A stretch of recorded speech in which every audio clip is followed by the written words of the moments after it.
Marcus Vale stared at the flashing red warning on his console and felt his stomach drop. The fusion reactor that powered New Titan mining colony was failing, and the readings showed they had maybe 3 days before complete shutdown, without power. The life support systems would fail and 50,000 colonists would die in the cold vacuum of space. He rubbed his tired eyes and looked around the command center. Dr. Elena Vasquez was bent over her medical scanner, her face pale as she reviewed radiation exposure data. Captain Rex Morgan paced near the security station, his hand resting on his weapon out of habit. Young Tommy Webb sat at the communications desk, frantically trying to reach any nearby ships or stations. The mining colony hung in the darkness between stars. Too far from Earth, and too far from any other human settlements? They had chosen this remote location because the asteroid belt here contained rare minerals that powered human space travel. Now that isolation might kill them all. Marcus had been a military engineer before taking this job. He knew how fusion reactors worked, and he knew when they were beyond repair. The core containment field was collapsing, and they needed replacement parts that simply did not exist on the colony. The nearest human world was 6 months away by the fastest ship. Dr. Vasquez looked up from her scanner with grim news. The radiation leaking from the failing reactor was already affecting the colonists in the lower levels. Children were getting sick first, their small bodies unable to handle the exposure. She estimated they had perhaps 70 hours before people started dying. Captain Morgan stopped pacing and turned to Marcus. His weathered face showed the strain of trying to maintain order among scared colonists. Security reports indicated that panic was spreading through the residential sectors. People were demanding answers that Marcus did not have. Tommy Webb suddenly straightened at his console. The young man had been working communications for only 2 years, but he was their best hope of reaching someone. Anyone who might help? His fingers flew over the controls as he boosted signal strength to maximum power. The problem was that space was vast and empty, and their distress calls were disappearing into the void without response. Marcus made a decision that would change everything. He walked to the main communications array and began typing a new kind of message. Instead of the standard human distress signal, he created something different. He included mathematical sequences that any intelligent species might recognize. He added the colony's exact location, their situation, and a desperate plea for help in multiple formats. The message was unlike anything humans had ever broadcast. It contained not just words, but images, sounds, and mathematical proofs. Marcus included basic physics equations, prime number sequences, and even simple drawings showing their solar system. If there was intelligent life out there, this signal would let them know that humans were not just animals making noise. Dr. Vasquez watched him work and understood what he was doing. They were not just calling for human help anymore. They were calling to anyone or anything that might be listening in the vast darkness of space. It was a desperate gamble, but they had nothing left to lose. Tommy Webb calibrated the transmitter to broadcast. On every frequency they could generate, the signal would spread out in all directions, growing weaker as it traveled but covering enormous distances. Any ship, station, or listening post within several light years would eventually receive their call for help. As the transmission began, something strange happened. The colony's sensors detected an energy signature unlike anything in their databases. It was faint but growing stronger, as if something massive was moving in the outer edges of their solar system.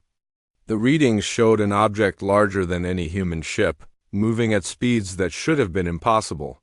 Captain Morgan checked the security sensors twice before believing what he saw.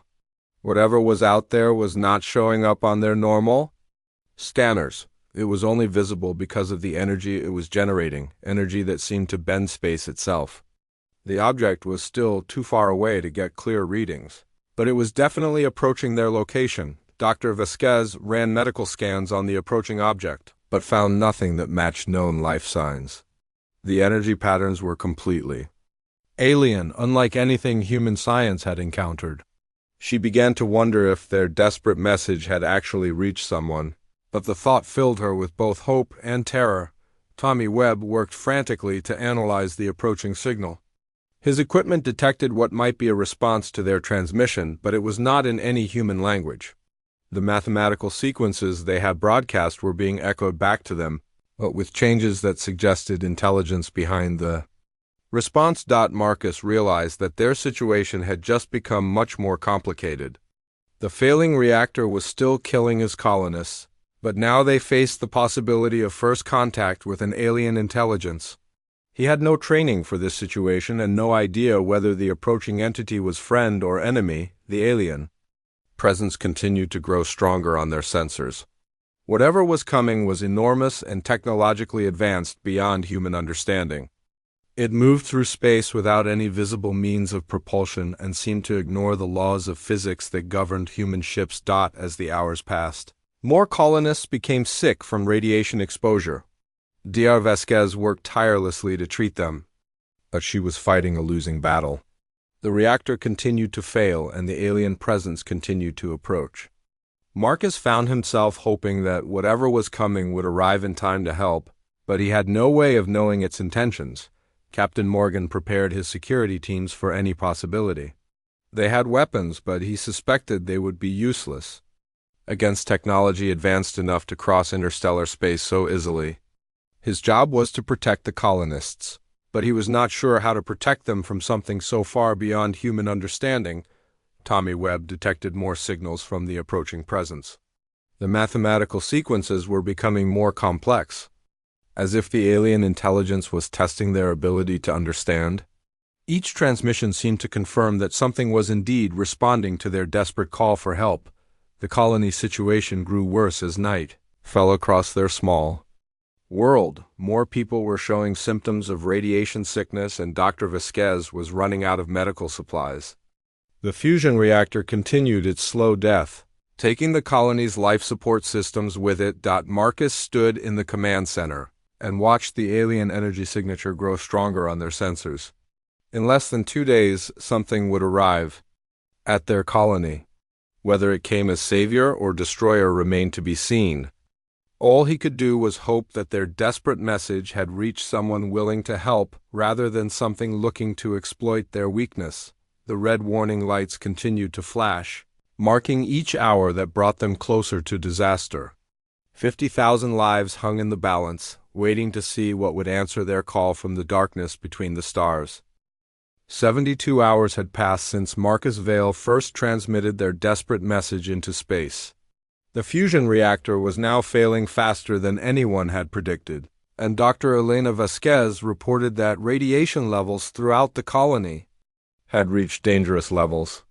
Children in the lower sections were already showing severe symptoms, and several elderly colonists had died during the night. Tommy Webb had not slept in 2 days.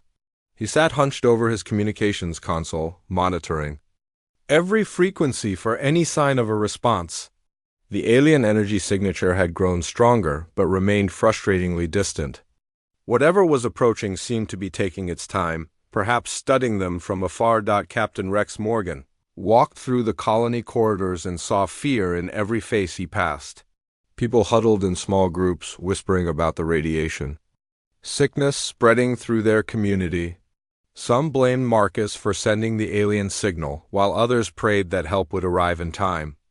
A security chief tried to maintain order, but he could feel the colony breaking apart under the strain.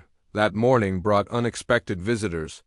The emergency response ship Defiant dropped out of hyperspace near the colony, having received their original human distress call weeks ago. Commander Lisa Park led a small crew of specialists, including Ambassador David Chun and Professor James Wright, a xenolinguist who studied alien languages. Commander Park docked with the colony and immediately went to the command center to assess the situation. She was a veteran officer who had seen many emergency rescues, but nothing had prepared her for what she found. The failing reactor was beyond her team's ability to repair, and the approaching alien presence showed energy readings that defied explanation. Ambassador Chun was a diplomatic specialist trained in first contact protocols. He reviewed the mathematical transmissions that Tommy Webb had recorded and confirmed that they were dealing with genuine alien intelligence. The response patterns showed complex reasoning and what appeared to be attempts at communication. Professor Wright studied the alien signals with growing excitement and fear. The mathematical sequences were far more advanced than anything humans had developed, suggesting a species with thousands or perhaps millions of years of scientific advancement. The professor worried about what such an advanced species might want with a small human colony. As the day progressed, the alien presence finally revealed itself. A massive ship materialized at the edge of their solar system, appearing suddenly as if it had been invisible moments before. The vessel was kilometers long and completely unlike any human design. Its surface seemed to shift and flow like liquid metal, and it generated energy fields that made their sensors scream warnings. Tommy Webb detected the first direct communication from the alien ship. The message came through on the same mathematical frequencies they had used, but it was transmitted with power levels that dwarfed their entire colony's energy output. The translation was simple but sent chills through everyone who heard it. Message received, assistance inbound. Prepare for contact. The alien ship began moving toward the colony at impossible speeds. Professor Wright calculated that it was somehow folding space around itself, allowing it to travel distances that should have taken days in mere hours. The technology was so advanced that human science had no way to explain how it worked. Dr. Vasquez reported more casualties as the radiation levels continued to climb. The medical bay was filling with sick colonists, and she was running out of supplies to treat them. Commander Park's medical team helped where they could, but they had not brought enough equipment for a disaster of this scale. As the alien ship approached, strange things began happening throughout the colony. Electronic systems started malfunctioning in ways that made no sense. Lights flickered in patterns that seemed almost like communication attempts. Computer screens displayed symbols that no one recognized but everyone somehow understood as peaceful. Greetings. Marcus Vale found himself at the center of humanity's first real contact with alien intelligence. Ambassador Chun worked with him to prepare some kind of response, but they had no idea what protocols to follow. How do you greet a species that might be millions of years older than human civilization? The alien ship arrived at the colony 12 hours ahead of schedule. It approached slowly and carefully, as if its operators were being cautious not to damage the smaller human structures. The vessel positioned itself near the main docking port and extended what appeared to be a connecting tunnel. Captain Morgan prepared his security teams but warned them that their weapons would probably be useless against such advanced technology. His job was to protect the colonists, but he hoped that protection would not be necessary. The aliens had responded to a call for help, which suggested peaceful intentions. Professor Wright detected new transmissions from the alien ship. The signals were now coming in simple human languages, somehow translated perfectly despite the aliens having no previous contact with humanity. The message requested permission to board the colony and provide assistance with their reactor problem. Tommy Webb established a communication link with the alien ship and found himself speaking directly to an alien intelligence for the first time in human history. The voice that responded was unlike anything he had ever heard, seeming to come from everywhere at once while remaining perfectly clear and understandable. The aliens identified themselves as Guardians and explained that they had been monitoring the galaxy for signs of intelligent life in distress. They had received the colony's mathematical transmission and calculated the urgency of their situation. They had come to provide assistance as part of what they called their sacred duty to protect younger species. Dr. Vasquez prepared the medical bay for possible alien visitors, while continuing to treat the growing number of radiation victims. She had no idea what alien physiology might look like, but she hoped their medical knowledge might help her save more colonists. As preparations for first contact continued, the Guardian ship transmitted detailed scans of the colony's failing reactor. The aliens had already analyzed the problem and claimed they could repair it using their advanced technology. They requested permission to send a repair team aboard the colony. Marcus Vale realized that he was about to make the most important decision in human history. Allowing aliens aboard a human colony would change everything about humanity's place in the galaxy. But with his people dying and no other hope of rescue, he had little choice but to trust these mysterious guardians. The alien ship extended its docking tube and connected to the colony. Strange lights played along the connection as the two vessels joined together. Whatever was about to board their station would be humanity's first face-to-face encounter with intelligent alien life. Commander Park and Ambassador Chun positioned themselves at the airlock, preparing to greet their unexpected saviors. Behind them, Professor Wright recorded everything while Tommy Webb maintained constant communication with the Guardian ship. Captain Morgan and his security team stood ready. Though they all hoped their weapons would remain holstered, the airlock began to cycle and everyone held their breath. In moments, they would meet the beings who had traveled across the galaxy to answer their desperate call for help. The airlock door slid open with a soft hiss and humanity got its first look at alien intelligence. The beings that emerged were tall and graceful, standing nearly 3 meters in height with elongated limbs that moved with fluid precision. Their skin appeared to be made of a material that shifted between silver and deep blue, and their faces were angular with large eyes that seemed to hold the wisdom of ages. Ambassador David Chun stepped forward and spoke the greeting that Professor James Wright had prepared, but the lead alien raised one slender hand and responded in perfect English. The voice seemed to come from everywhere at once, resonating through the air without any visible mouth movement. We are the Guardians. I am Keeper Nulvarin. We have come in response to your call for assistance. Your species shows promise, and we will not allow it to perish from preventable disaster. Marcus Vale felt a mixture of relief and awe as he watched the aliens move through his colony. They carried devices that seemed to be made of the same flowing material as their ship, and their technology appeared to work through methods that human science could not begin to understand. The Guardians moved directly to the failing fusion reactor with purpose and efficiency. Engineer Beth Sullivan, the colony's chief engineer, watched in amazement as they began working with tools that seemed to reshape themselves for each task. The aliens examined the reactor core with scanners that revealed problems human instruments had missed entirely. Dr. Elena Vasquez was surprised when one of the Guardians approached her medical bay. The being introduced itself as a healer and began examining the radiation-sick colonists with devices that seemed to read their bodies like open books.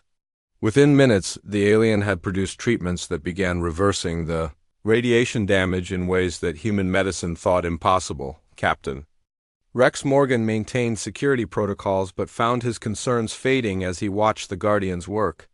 They moved through the colony with obvious peaceful intent, focusing entirely on saving lives and repairing damage. Their technology was so advanced that resistance would have been pointless anyway. Tommy Webb established better communication links with the Guardian ship and learned that these beings had been traveling the galaxy for millions of years. They were some kind of ancient caretaker species that responded to distress calls from younger civilizations as part of their core beliefs about protecting life in the universe. General Robert Hayes arrived on the next transport ship with military reinforcements, demanding to know why aliens had been allowed aboard a human colony without proper authorization. Commander Lisa Park tried to explain the emergency situation, but the general was more concerned about security threats than saving lives. Keeper Nulvarin worked directly on the fusion reactor core using technology that seemed to bend reality around it. The aliens' tools reached into spaces that should have been impossible to access and repair damage at the molecular level. Within hours, the reactor was not just functional but running better than it had when first installed. As the immediate crisis passed, Professor Wright began learning more about Guardian society and history. The aliens explained that they were one of the oldest surviving species in the galaxy, having achieved interstellar travel when most stars were still young. They had seen the rise and fall of countless civilizations over millions of years. Engineer Beth Sullivan tried to understand how Guardian technology worked, but the concepts were far beyond human science. The aliens used something they called reality manipulation, changing the fundamental properties of matter and energy. Through methods that seemed like magic to human observers, Dr. Vasquez watched in wonder as Guardian medical technology healed radiation damage that should have been permanent. The alien healers could repair genetic damage and restore cellular function with treatments that took only minutes to complete. Several colonists who had been dying were now completely healthy. The celebration of their rescue was interrupted when Keeper Nulvarn called for an urgent meeting with the colony leadership. The Guardian's usually calm demeanor showed signs of what might have been concern or perhaps fear. The alien had disturbing news about their rescue mission. Your transmission was received by more than just Guardian monitoring stations. The mathematical sequences you broadcast have awakened something that has been dormant for many thousands of years. Your call for help has been heard by the Devourers. General Hayes demanded to know what the Devourers were, but Keeper Nulvaren's explanation filled the room with cold dread. The Devourers were an ancient species that consumed entire civilizations, absorbing their knowledge and technology before moving on to the next target. They had been inactive for 50,000 years, but humanity's powerful transmission had awakened them from their long sleep. Marcus Vale realized that their desperate call for help had accidentally triggered a galactic disaster. The Guardians explained that the Devourers followed mathematical transmissions like bloodhounds following a scent. The colony's location was now known to these cosmic predators, and they were already on their way. Professor Wright asked how long they had before the Devourers arrived. Keeper Nulvaran consulted devices that seemed to predict future events and delivered news that sent panic through the assembled humans. The Devourers would reach the colony within days, and their arrival would bring destruction on a scale that few species had survived. Commander Park immediately began planning evacuation procedures, but the Guardian revealed another problem. The Devourers were not just coming for the mining colony. Somehow, they had traced the transmission back to its source and identified the location of Earth itself. Humanity's homeworld was now their primary target. The Guardians had spent millions of years hiding from the Devourers, using advanced technology to mask their presence in the galaxy. They had responded to the human distress call despite the risk, because their code required them to help younger species in danger. Now they faced a choice between their own survival and protecting humanity. Engineer Sullivan worked with Guardian technicians to understand the scope of the threat they faced. The Devourers used technology that converted matter directly into energy, allowing them to consume entire planets to fuel their massive ships. They were not conquerors or explorers, but something far worse, a species that had turned consumption into their only purpose. Dr. Vasquez prepared medical supplies for a possible evacuation, while trying to understand what kind of beings the Devourers actually were. The Guardians explained that they had once been a normal species like humans, but something had transformed them into creatures that could only survive by consuming other civilizations. Captain Morgan coordinated with Guardian security specialists to prepare defenses for the colony, though everyone understood that conventional weapons would be useless against Devourer technology. The best they could hope for was to buy time for evacuation ships to escape with as many colonists as possible. Tommy Webb established communication links with Earth to warn them about the approaching threat. The message would take weeks to reach the homeworld, but it might give humanity time to prepare some kind of defense against an enemy they could not possibly understand. Keeper Nulvaran made a decision that surprised all the humans present. The Guardians would not abandon the colony or humanity to face the Devourers alone. For the first time in millions of years, they would stand and fight instead of hiding from the ancient enemy that had terrorized the galaxy for so long. As Guardian ships began arriving to reinforce the colony, everyone realized that humanity's simple call for help had started something that would determine the fate of the entire galaxy. The evacuation of New Titan Colony began immediately as more Guardian ships arrived to help transport the 50,000 colonists to safety. Professor James Wright worked frantically with Guardian historians to understand exactly what humanity was facing. The ancient records he accessed painted a picture of terror that had haunted the galaxy for millions of years. The Devourers had not always been monsters. Long ago, they were the first species to achieve true galactic civilization, spreading across thousands of star systems and developing technology that seemed like magic to younger races. but their hunger for knowledge and power had led them down a dark path that transformed them into something no longer recognizable as the beings they once were. Dr. Michael Harrison, a scientist who had arrived with the latest relief ships, studied Guardian data about Devourer technology. What he learned chilled him to the bone.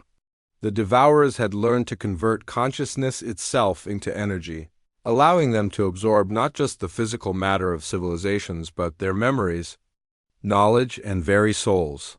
Admiral Sarah Torres commanded the growing human fleet that was assembling near the colony. She had brought every available warship from nearby systems, but even she understood that conventional weapons would be useless against an enemy that could consume matter itself. The human military was preparing to fight something that existed. Beyond their understanding of warfare, Marcus Vale found himself coordinating between human and Guardian forces as they prepared for battle. The mining colony administrator had never expected to become a strategic leader in a galactic war, but his experience managing complex operations made him valuable to both species as they planned their defense. Engineer Beth Sullivan worked with Guardian technicians to understand how Devourer ships operated.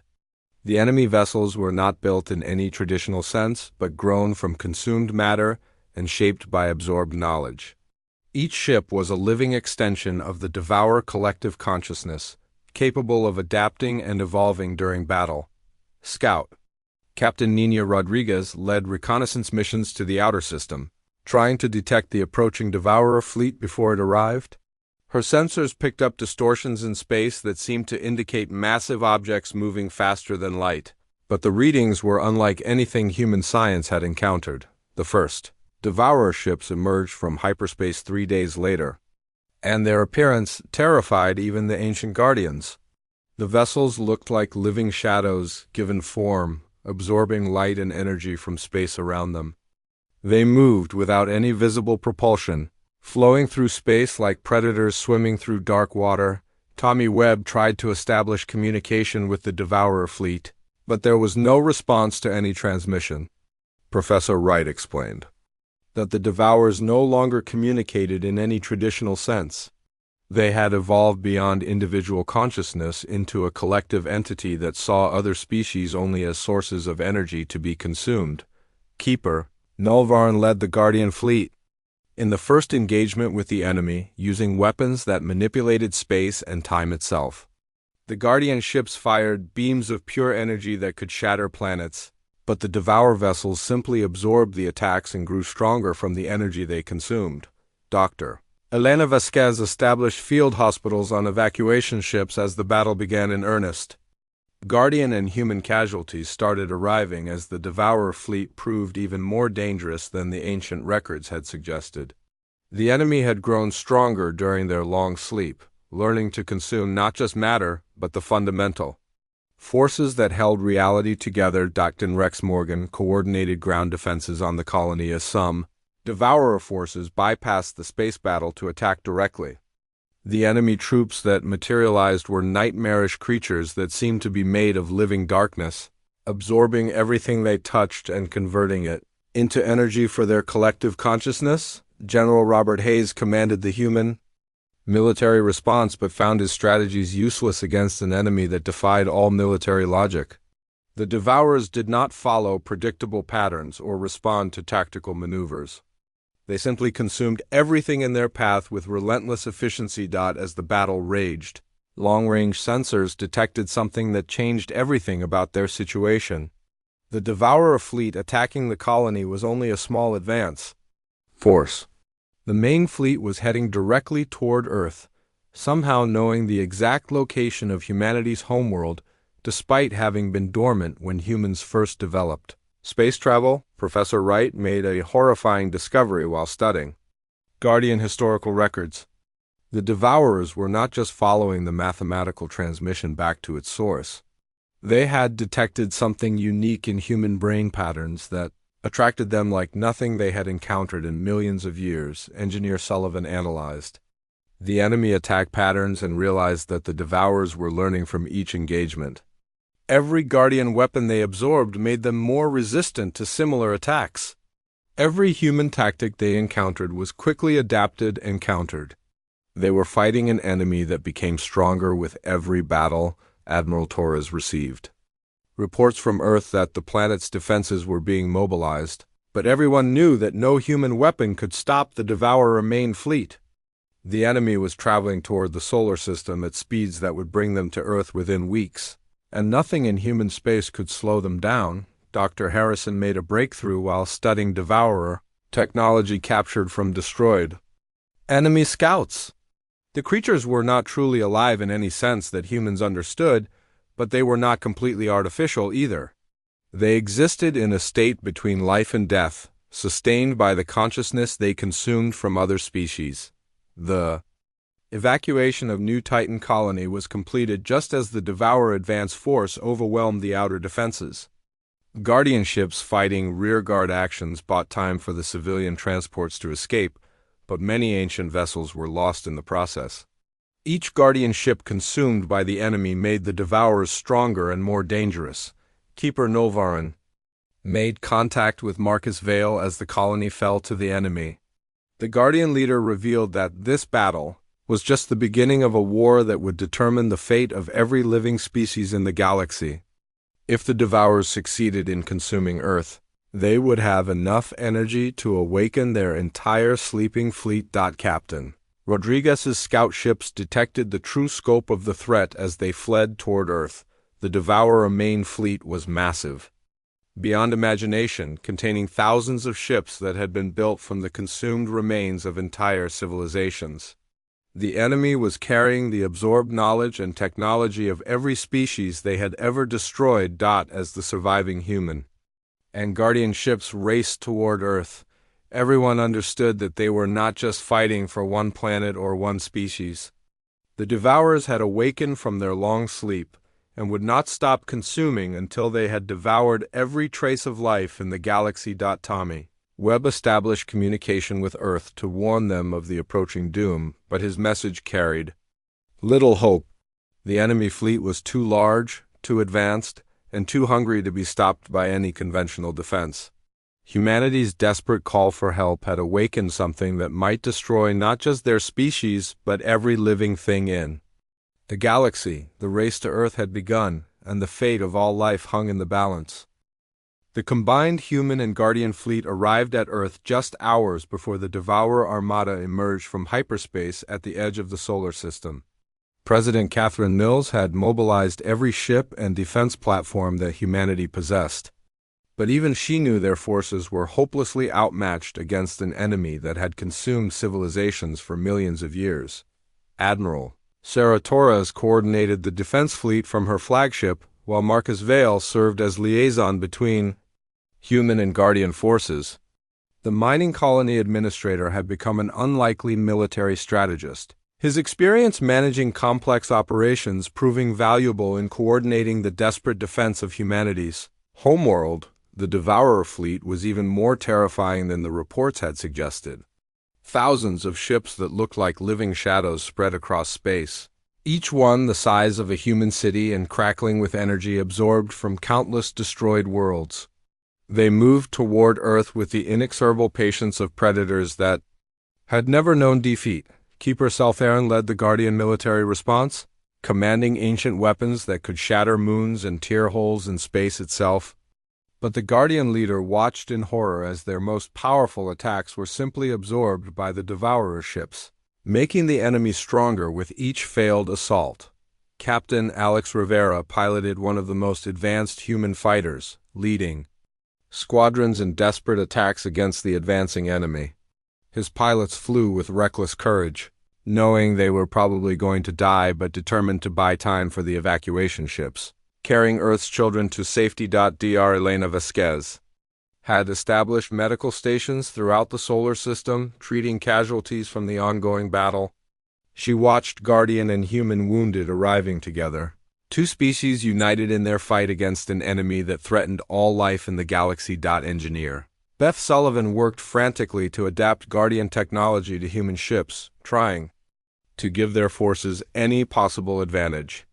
But every modification they made was quickly analyzed and countered by the Devourers, who learned from each encounter and adapted their defenses accordingly. Professor James Wright studied the enemy attack patterns, and made a disturbing discovery. The Devourers were not just randomly consuming everything in their path. They were specifically targeting sources of creativity and unpredictability, as if those qualities were particularly valuable to their collective consciousness. Tommy Webb maintained communications between the scattered defense forces while monitoring Devourer transmissions.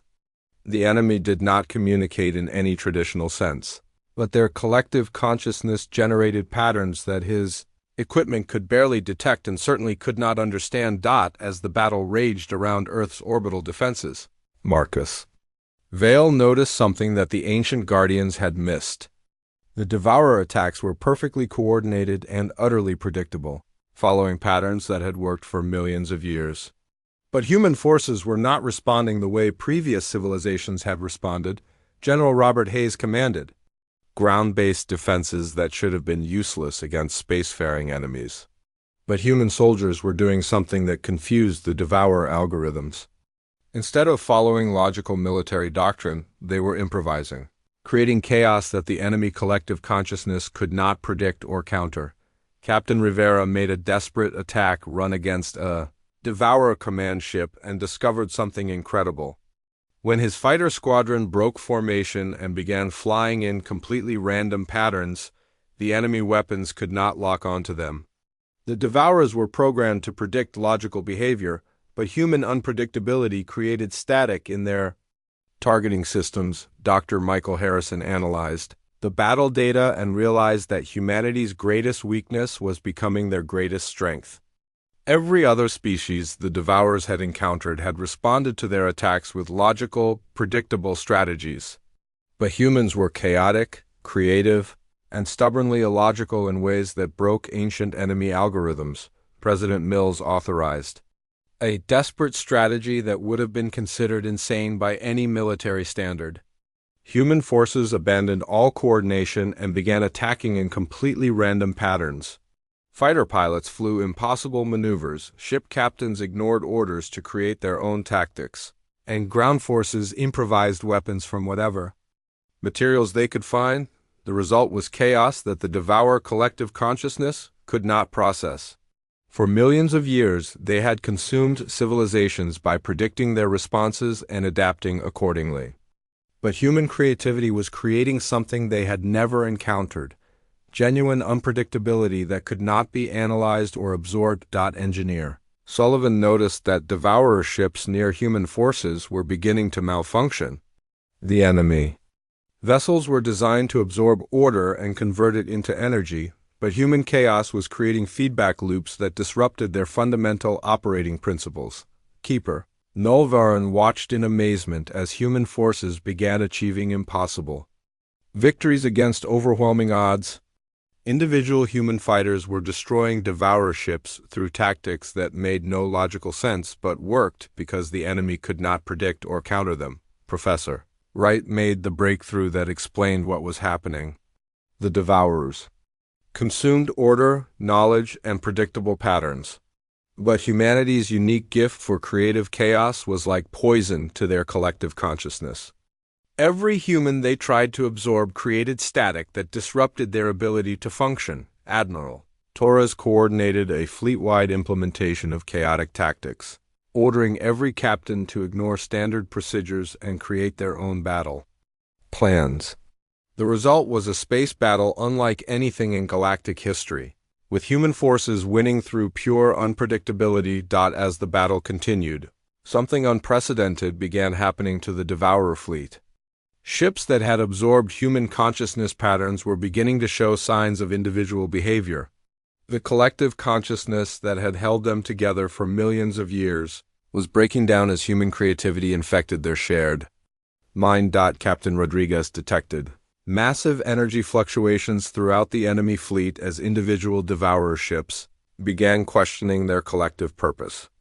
The absorbed human memories were awakening something that had been suppressed for millions of years: individual consciousness and the ability to choose. Dr. Vasquez received the most surprising patients of her career when damaged Devourer entities began requesting medical assistance. The creatures that had once been mindless consumers were remembering what it felt like to be individuals who could feel pain, Fear and hope. Marcus Vale found himself in direct communication with a devourer, entity that had been transformed by exposure to human consciousness. The creature spoke in a voice filled with wonder and horror as it remembered what its species had been before they became cosmic predators. The devourer entity revealed the truth about its species' tragic history. They had once been explorers and creators, but their hunger for knowledge had led them to develop technology that absorbed consciousness itself. The collective mind that resulted had consumed their individual identities and turned them into something monstrous. Tommy. Webb broadcast the transformed devourer's message throughout both fleets. The ancient enemy was not just being defeated. They were being redeemed. Human creativity and chaos were awakening the suppressed individual consciousness that still existed within the collective entity. Keeper. Seltharin watched as the devourer fleet began to transform. Ships that had consumed human patterns were breaking away from the collective and establishing individual identities. For the first time in millions of years, the ancient enemy was remembering how to choose rather than simply consume. The battle for Earth ended not with destruction but with transformation. The devourer collective consciousness shattered as individual entities chose to break free from millions of years of forced unity. The fleet that had come to consume humanity instead found themselves reborn through contact with human unpredictability. President Mills received a transmission from the transformed devourer entities expressing gratitude for humanity's gift. The ancient species had been trapped in their collective consciousness for so long that they had forgotten what it meant to be individuals with the power to choose their own destiny. As the crisis ended, Marcus Vale reflected on how humanity's desperate call for help had accidentally triggered the galaxy's greatest disaster, and then provided the solution through their own unique nature.